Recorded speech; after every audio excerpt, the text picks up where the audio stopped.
मसीह के नाम से आप सब शुभ संदेश के दर्शकों को फिर से स्वागत करते हूँ। धन्यवाद करती हूँ परमेश्वर ने हम सब की जिंदगी में एक और मौका दिया यीशु मसीह के चरणों में बैठ के पवित्र शास्त्र बाइबल से कुछ समय हम उन वचनों को देख सके, समझ सके, अमल कर सके और उनकी आशीषों का हम वारिस बन सके।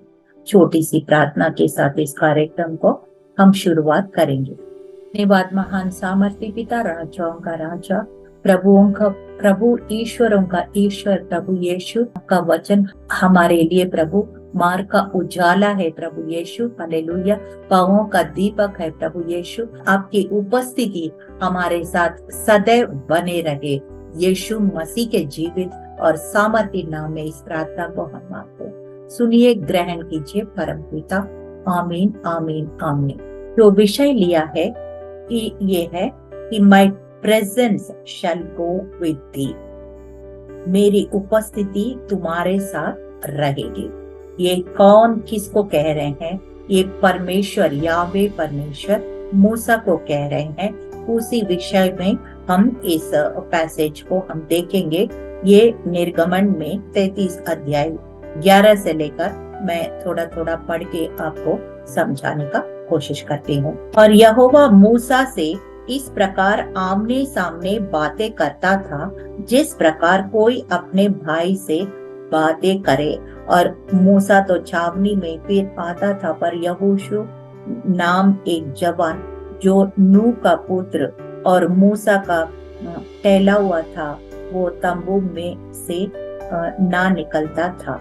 यहाँ पे क्या हम पढ़ते हैं कि जो मूसा है, यहोवा परमेश्वर का एक मित्र जैसा उनका संबंध था। He was like a friend to God.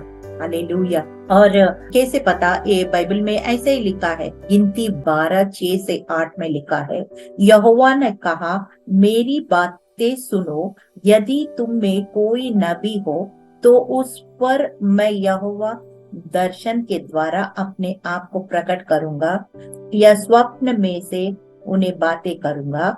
परंतु मेरा दास मूसा ऐसा नहीं है। वो तो मेरे सब घराने में विश्वास योग्य है। उससे मैं गुप्त रीति से नहीं, परंतु आमने सामने और प्रत्यक्ष होकर बातें करता हूँ। और वो यहोवा का स्वरूप निहारने पाता है। सो तुम मेरे दास मूसा की निंदा करते हुए क्यों नहीं डरे? यहोवा परमेश्वर मूसा का बारे में ये बयान दे रहे, स्टेटमेंट दे रहे कि मैं किसी और नबी के साथ, किसी और के साथ तो मैं स्वप्न के द्वारा या कोई छोटा सा चिन्ह के द्वारा या दर्शन के द्वारा, किसी छोटे छोटे हिंट देकर, मतलब इनडायरेक्टली बात करता हूँ, लेकिन मूसा के साथ तो मैं डायरेक्ट बात करता हूँ। जैसे आमने सामने एक अपना दोस्त के साथ बात करेंगे या अपना भाई के साथ बात करेंगे, वैसे मूसा के साथ मेरा डायरेक्ट रिलेशनशिप है। Not indirect relationship but direct relationship. ऐसे करके परमेश्वर, यावे परमेश्वर मूसा को बारे में ये बयान दे रहे थे। साम 103 वर्स 7, 103 का 7 में लिखा है, उसने मूसा को अपने गति और इजरायलियों पर अपने काम प्रकट किया है।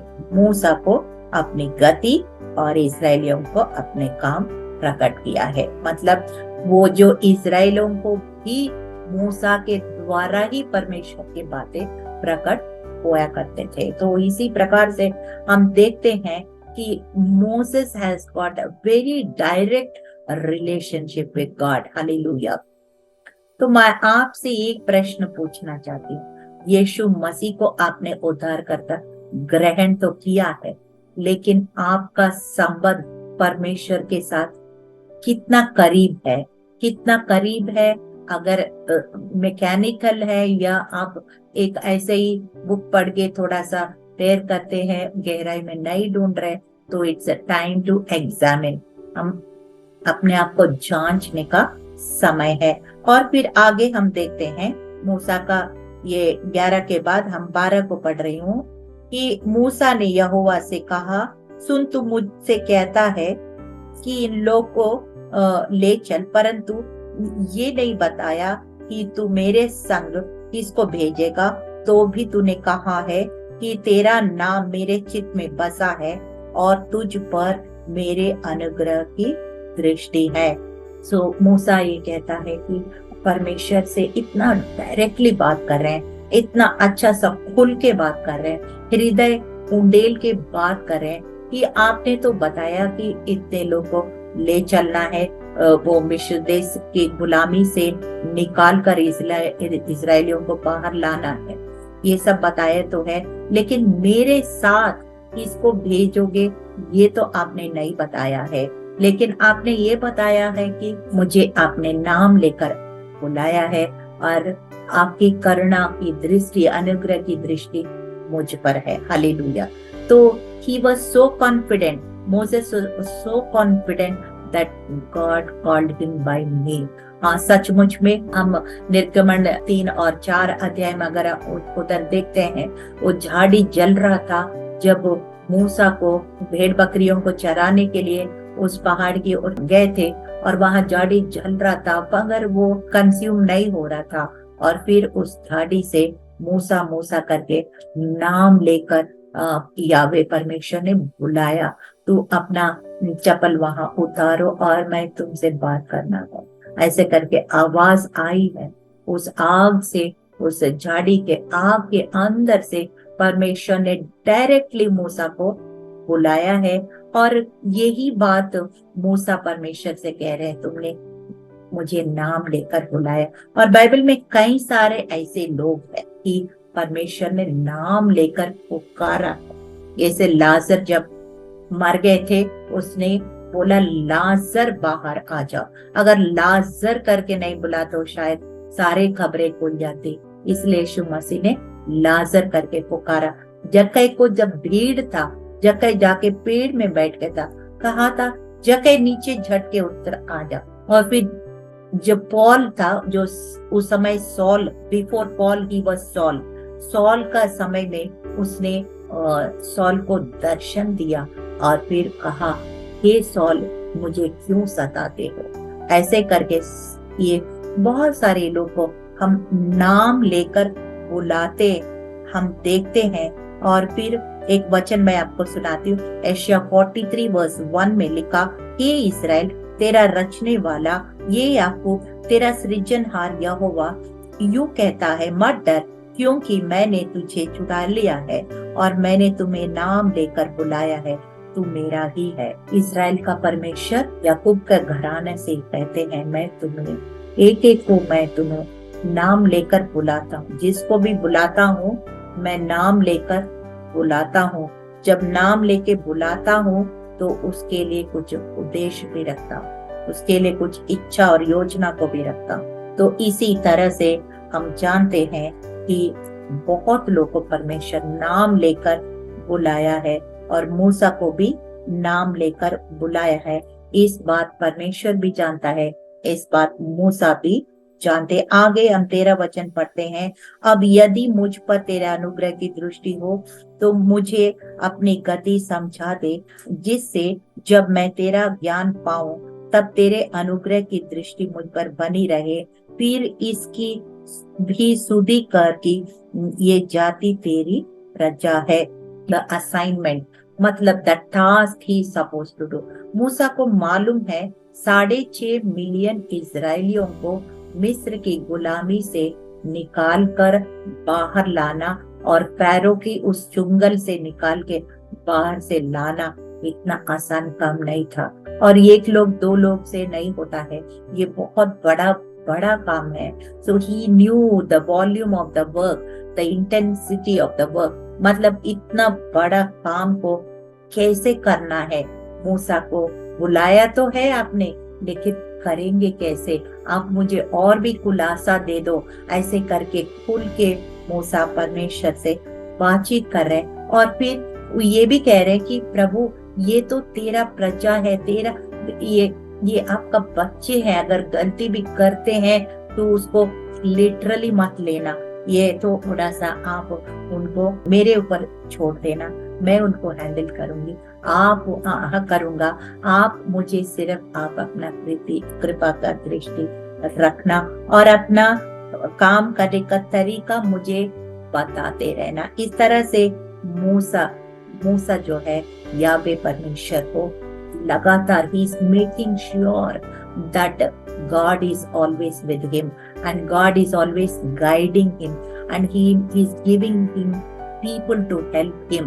इस तरह से मूसा परमेश्वर से मेक श्योर कर रहे हैं कि परमेश्वर कैसे आगे बढ़ना है, प्रभु ने इतना बड़ा काम तो सौंप दिया है, कैसे आगे बढ़ना है वो अपना मेक श्योर कर रहे हैं। तो 14th वर्स में हम ये देखते हैं, यहोवा ने कहा मैं आप चलूंगा और तुझे विश्राम दूंगा, कि I will not send somebody but my presence will go. अगर किसी को भेजूंगा तो उससे बढ़कर मैं खुद ही, मेरा उपस्थिति आपके आगे आगे चलेगा और तुम्हें विश्राम दूंगा। तू ज्यादा मत सोचो, बहुत बोझ मत समझो, मेरा उपस्थिति तेरे आगे आगे चलता रहेगा। That is what God is trying to explain Moses. Hallelujah. और फिर 15 वचन में देखा, यदि तू आप ना चले तो हमें यहाँ आगे ना ले जा। मूसा भी कह रहे आपको तो चलना ही पड़ेगा, क्योंकि ये काम कोई आसान काम नहीं है, और फिर आपको चलना ही पड़ेगा। और फिर अगर आप नहीं चलेगा तो हम आगे कदम नहीं बढ़ सकते। ऐसे करके मूसा परमेश्वर से कहा। और 16 पद पढ़ते हैं, ये कैसे जाना जाए कि तेरा अनुग्रह की दृष्टि मुझ पर और अपनी प्रजा पर है, क्यों इसे नहीं कि तू हमारे संग चले, जिससे मैं और तेरी प्रजा के लोग पृथ्वी भर के सब लोगों से अलग ठहरे।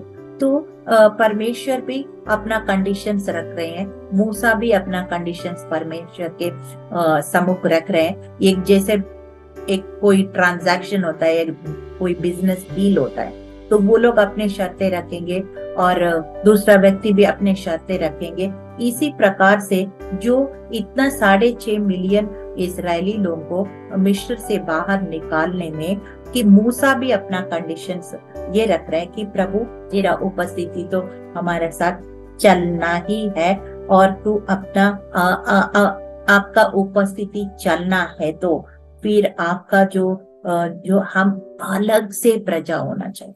We have to be different people, separated people. परमेश्वर बोल रहे तुम एक अलग किस्म का लोग होना चाहिए, तभी मेरा उपस्थिति आपके आगे चलेगा। निर्गमन 23:2 में लिखा है, बुरा करने के लिए तो ना तो बहुतों के पीछे हो लेना और ना उसके पीछे फिर के मुकदमे में न्याय बिगाड़ने को साक्षी देना।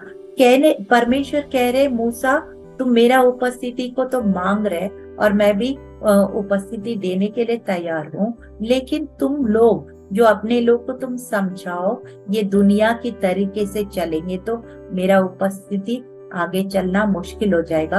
आप अलग किस्म का लोग है, पवित्र लोग है, और दुनिया की सोच और शरीर की चाल चलेंगे तो मुश्किल हो जाएगा। क्योंकि एक वचन मैं आपको पढ़ना चाहती हूँ कि 2 कोरिन्थियों 6:17-18 में लिखा है, इसलिए प्रभु कहता है उनके बीच में से निकलो और अलग रहो और अशुद्ध वस्तुओं को मत छुओ, तो मैं तुम्हें ग्रहण करूंगा और तुम्हारा पिता होऊंगा और तुम मेरे बेटा और बेटियां होंगे। ये सर्वशक्तिमान प्रभु परमेश्वर का वचन है। यही परमेश्वर समझा रहे हैं। देखो आपको परमेश्वर को उपस्थिति चाहिए, हमेशा आपके आगे आगे चलना चाहिए, तो आपको अलग किस्म का लोग भी बनना पड़ेगा, अलग किस्म का स्वभाव भी रखना पड़ेगा, पवित्र चाल चलना भी पड़ेगा, दुनिया के सोच से परमेश्वर का सोच में आना पड़ेगा। इस तरह से प्रभु उनको भी समझा रहे हैं कि क्योंकि साम 16:11 भजन संहिता 16 और 11 में लिखा है, तू मुझे जीवन का रास्ता दिखाएगा, तेरे निकट आनंद की भरपूरी है, तेरे दाहिने हाथ में सुख सर्वदा बना रहता है। तो परमेश्वर का उपस्थिति में क्या क्या होता है? परमेश्वर के उपस्थिति में जब इजरायली लोग जा रहे थे, वो मरुभूमि में, डेजर्ट में जा रहे थे, तो उनको ना उनके कपड़े फटे, ना उनका जूते घिसे, और फिर उनको दिन में बादल की छाया, रात में अग्नि का ज्वाला बन के उनको संभाला परमेश्वर ने, और उनको बीमारी नहीं हुआ, और वो महामारी की हर चीज से परमेश्वर की उपस्थिति उनको प्रोटेक्शन देता रहा, प्रोटेक्शन, सुरक्षा देता रहा, और प्रोविजन भी देता रहा। प्रोविजन का मतलब क्या है? स्वर्ग से उसने मन्ना गिराया है, और जब उनको मांस चाहिए था, उनको ऐसे पक्षियों का वो भी गिराया है कि मांस उसका खा सके, और फिर चट्टान से पानी भी पिलाया जब उनको वो प्यासे थे। So God gave them water for thirst, God gave them meat for hunger, manna for hunger. ये सारे परमेश्वर का उपस्थिति में प्रोटेक्शन आ जाता है, प्रोविजन आ जाता है। लेकिन परमेश्वर की उपस्थिति में परमेश्वर का कुछ डिमांड्स भी है। वो डिमांड्स क्या है?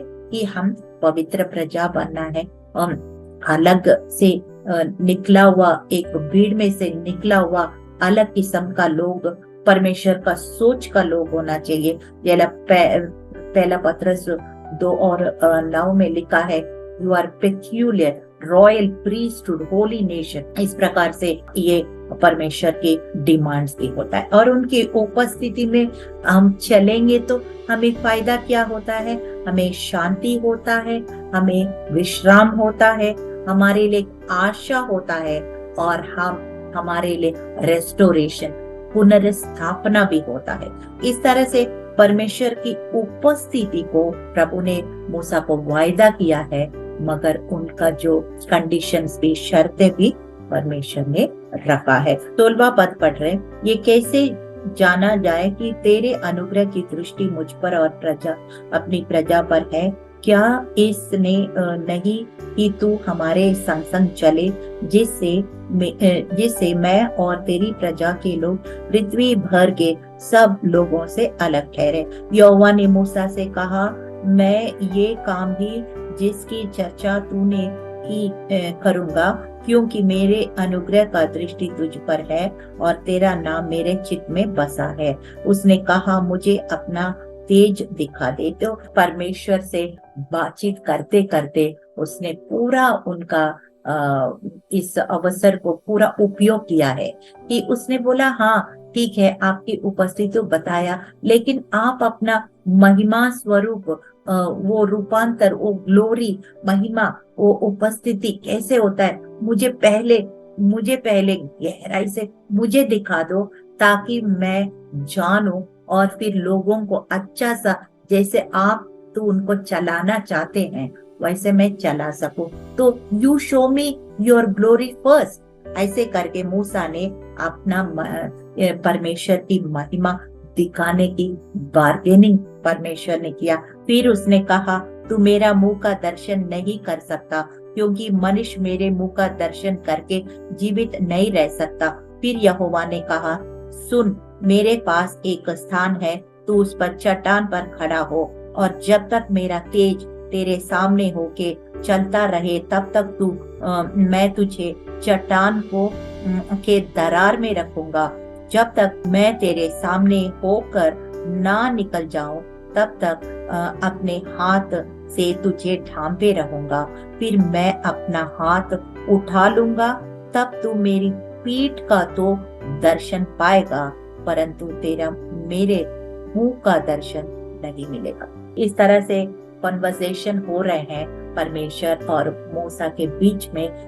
मूसा ने बोला, प्रभु मुझे पूरी तरह से आपके बारे में जानना है, पूरी तरह से आपका महिमा को देखना है, तभी मैं इतना बड़ा टास्क, इतना बड़े लाखों लोगों को मैं ले चल पाऊंगा। तो फिर उसने, परमेश्वर ने कहा, तो मुझे पूरी तरह से देख के जिंदा नहीं रह पाओगे, क्योंकि हम देखते हैं जब यूहन्ना भी आत्मा के रूप में जब स्वर्ग को देखा, तो ऐसा लिखा है कि वो मुंह पर गिर गया, ऐसे मुर्जा जैसे गिर गया। So God's glory is so radiant. मतलब इंसान ये शरीर में हम उनको नहीं देख पाएंगे। जब हम स्वर्ग में जाएंगे हमें ये बॉडी बदल के एक ग्लोरियस बॉडी, महिमामय शरीर दिया जाएगा, उसमें हम देख पाएंगे। लेकिन इस शरीर में परमेश्वर को हम नहीं देख पाते हैं। इसलिए परमेश्वर ने बोला तुम देख के जिंदा नहीं रह पाओगे, इसलिए मैं तुम्हें ऐसे चट्टान के दरार में तुम्हें छिपाऊंगा, अपने हाथ से ढांपूंगा। जब मैं ऐसे जाऊंगा एक बार तो तुम मेरा मुंह को तो नहीं देख पाओगे, लेकिन मेरे पीछे का भाग को देख पाओगे। अब वो भी एक झलक तुम देख पाओगे, इतना मैं तुम्हें अनुग्रह दृष्टि करूंगा। ऐसे करके परमेश्वर ने ऐसे किया है और थोड़ा सा झलक उनका अपना दिव्य रूप, वो परमेश्वर का ग्लोरी ऐसे एक झलक के लिए, कुछ समय के लिए मूसा को परमेश्वर ने अपने आप को पीछे के पोर्शन को उसने दिखाया। हम वचन में देखते हैं, कुछ बातें देखते हैं। 1 कोरिन्थियंस 13:12 में लिखा, अब हमें दर्पण में धुंधला सा दिखाई देता है, परंतु उस समय आमने सामने देखेंगे। इस समय मेरा ज्ञान अधूरा है, परंतु उस समय ऐसे पूरी रीति से पहचानूंगा जैसे मैं पहचाना गया हूँ। तो we know now only in a part, मतलब थोड़ा झलक हम जानते हैं। जब हम महिमा में शरीर में परमेश्वर को आमने सामने देखेंगे, स्वर्ग में पूरी तरह से पहुंचेंगे, तब हम बहुत कुछ देखें। लाइक अ टूथ, एक दांत को अगर अभी हम देखते हैं तो only the tip of the tooth you can see, और 90% इज इनसाइड। ऐसे ही हम थोड़ा सा ही अभी जान पाते हैं, लेकिन हमारे अंदर ये भूख और प्यास होना चाहिए जैसे मूसा के अंदर था। तभी परमेश्वर ने उनको चुन के खड़ा किया, एक नायक के रूप में इजरायलियों को मिस्र के गुलामी से बाहर लाने का वचन सही था। Psalm 42:1-2 मैं पढ़ती हूँ, जैसे हिरनी नदी के जल के लिए कांपती है, वैसा ही है परमेश्वर मेरे लिए, मैं तेरे लिए कांपता हूँ। जीवता ईश्वर परमेश्वर का मैं प्यासा हूँ, मैं कब जाकर परमेश्वर का अपना मुंह दिखाऊंगा। और 7वां वचन में लिखा है, तेरी जल धाराओं का शब्द सुनकर जल और जल को पुकारती है, तेरी सारी तरंगों और लहरों में मैं डूब गया हूँ। डीप कॉल्स द डीप, यानी कि मतलब जितना गहराई में आप जाओगे उतना गहराई को बुलाता है। यानी कि मतलब कितना प्यास और भूख आप रखेंगे धार्मिकता के लिए, परमेश्वर खोज करते हुए, उतना ही आपको खजाना मिलता रहेगा। So this is how God wants us to go into the depths. Hallelujah. ऊपर चलेंगे तो फिर हम इतना बड़ा परमेश्वर को ग्रहण करके हमें ज्यादा फायदा नहीं मिलता है। यिर्मयाह 20:9 में बड़ा अच्छा लिखता है, यदि मैं कहूँ उसकी चर्चा ना करूंगा तो उसके नाम से वो ना बोलूंगा, तो मेरे हृदय की ऐसी दशा होगी मानो मेरी हड्डियों को धधकती आग हो, और मैं अपने को रोकते रोकते थक गया, मुझसे रहा नहीं जाता। आग जैसे मेरे हड्डी जल जाता है। मैं सोचता हूँ परमेश्वर के नाम से मैं नहीं बोलूंगा क्योंकि ये लोग हड्डीले, लेकिन मेरा अंदर आग जैसे हड्डियां गलने लग जाता है, मैं बोले बिना नहीं रह पाता। ऐसे यिर्मयाह कहता है। सो परमेश्वर के लिए, हमारे लिए बहुत बड़ा उद्देश्य है, और शरीर में, दुनिया में रहते हुए इन बातों को हम नहीं समझ पाते।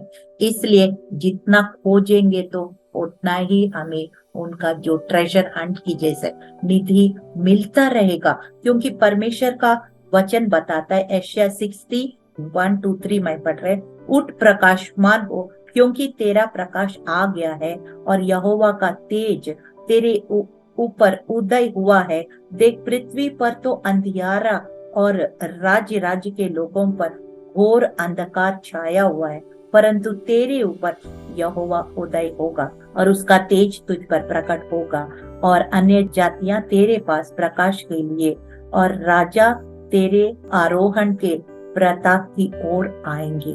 सो there is a greater glory and greater rewards and greater realm. हम परमेश्वर का एक अद्भुत उद्देश्यों को हमको समझना है, तो हम ये दुनिया परे, शरीर के परे हमारा सोच को डेवलप करना है, किंगडम माइंडसेट को, वचन के गहराई में जाना है, पवित्र आत्मा का सौभाग्यता में जाना है। जैसे मूसा ने इतना बड़ा अद्भुत काम करके राजा फैरो के पास जाके इतना बड़े बड़े आश्चर्य कर्म करके पूरा इजरायलियों को 6.5 मिलियन लोग को वहां पे मिस्र के गुलामी से बाहर लाना एक कोई ऑर्डिनरी टास्क नहीं है, साधारण काम नहीं है, बहुत बड़ा काम है।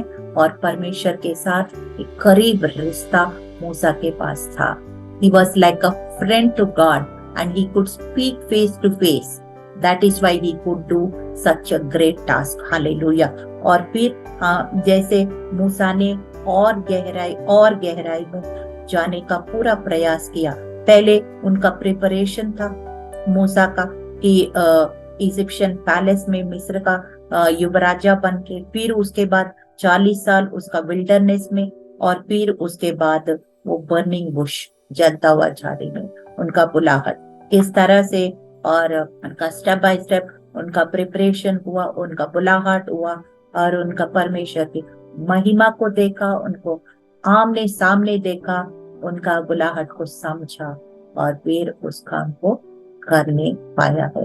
तो इसी तरह से जैसे मूसा ने परमेश्वर की उपस्थिति मांगा, परमेश्वर ने मूसा का अपनी उपस्थिति का वादा किया कि हम भी परमेश्वर के उपस्थिति, पवित्र आत्मा का उपस्थिति, वचन का प्रकाशन और विश्वास की मजबूती मांगते रहें, और गहराई में जैसे हिरनी पानी के लिए तरसती है, और हम परमेश्वर के लिए हमेशा भूख और प्यास से रहें और गहराई में जाएं और उनकी आशीषों का हम वारिस बने रहें। छोटी सी प्रार्थना के साथ इस कार्यक्रम को समाप्त करेंगे। बाद महान सामर्थ्य पिता, राजाओं का राजा, प्रभुओं का प्रभु, ईश्वरों का ईश्वर, प्रभु यीशु, ये आपने मूसा को कहा my presence will go before थी। हाँ प्रभु, आपका उपस्थिति में वो प्रभु यीशु बने रहा, और फिर इजरायलियों को भी प्रभु दिन रात आपने संभाला है,